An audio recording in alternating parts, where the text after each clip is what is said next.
Alright guys, so I got to see Masterminds. Now this movie has been delayed a lot because of the bankrupt that the studio that released this film went through.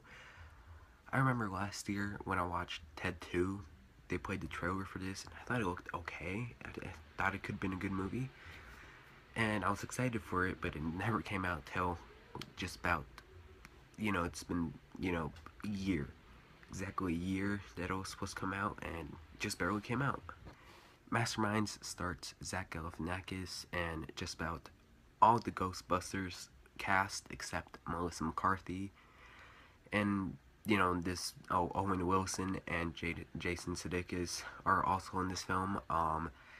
And it's based on true story supposedly. What we basically have, it's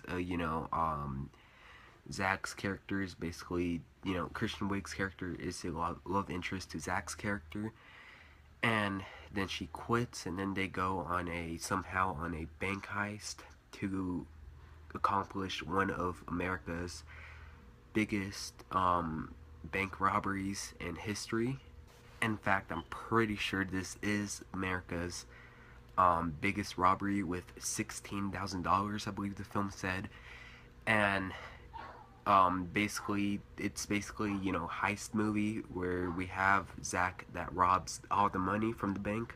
And then they find out it's him, so they start, he goes to a trip in Mexico, somewhere in Mexico, and, cops, the FBI is looking for him, and throughout the movie, they're basically looking for Zach's character, while nobody knows that it was actually kind of Kristen Wiig's character and Owen Wilson's character's idea to rob this money.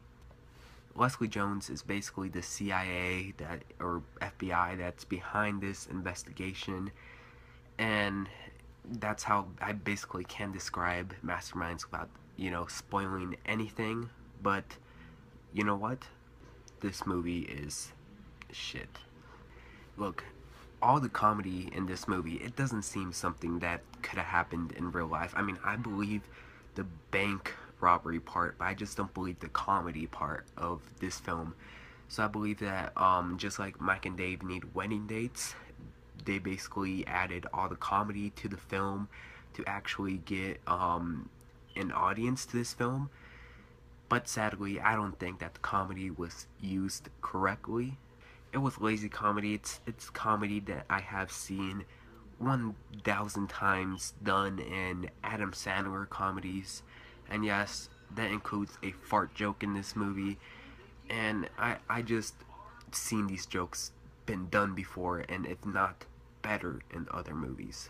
Some of the acting is shit. Probably my favorite performances in this movie is Leslie Jones as the CIA agent, and Jason Sudeikis as basically the murderer of this movie. He is basically a person who gets hired to kill other people.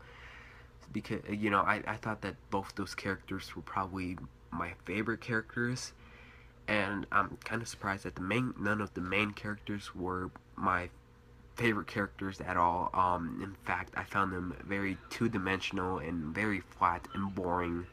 The script is one of the main points of this movie that really brings this movie down, because a lot of the script is just very lazy, and it felt like they put no effort whatsoever into making a great heist comedy, and it's just not a great script really at all.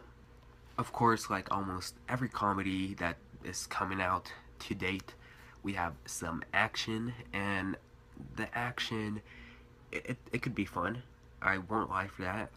There's this one scene in Mexico where Zach Galifianakis' character is getting chased by the assassin Jason Sudeikis, and it's not really action, but it's kind of fun to watch, and especially the last 15 to 20 minutes are really fun to watch.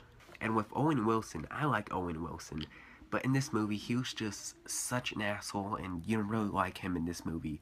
In fact, you kind of start to like Owen Wilson from Zoolander 2 better than Owen Wilson from Masterminds.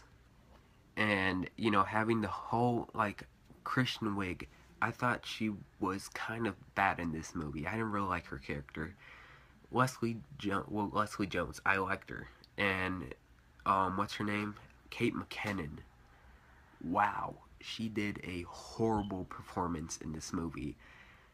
I mean, I guess I was just so surprised what she did with Ghostbusters because, in my opinion, Kate McKinnon and Ghostbusters is the reason why a lot of people really thought it was a funny movie in the first place.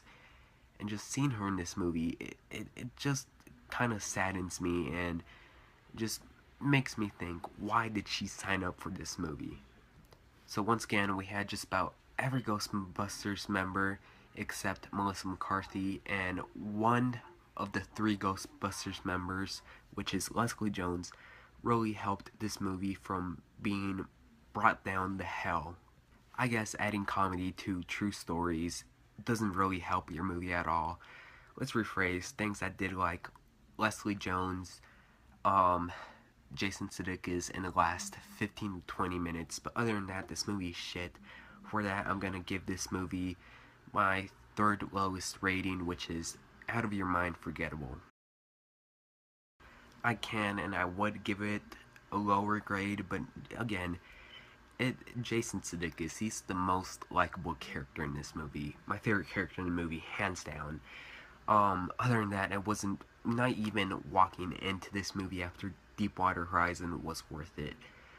If you want to go see a great movie, go see Storks or Deepwater Horizon. It's better than that. If you really want to watch this movie, I still do not recommend paying $10 to go see this in theaters. If you really want to see this movie, then it's best to wait and see it, rent it at Redbox, and see it in your own comfort of your own living room. It's much better, trust me. It might not be a good movie, but you're saving money and you're in your house. So rent this movie if you want to watch it. It doesn't hurt to rent it for a dollar or how much it is at Redbox now. But other than that, thank you very much for watching. I hope you guys have a great day. My next movie day should be Miss Peregrine's Home for Peculiar Children. Anyways, I'll see you guys later. Bye.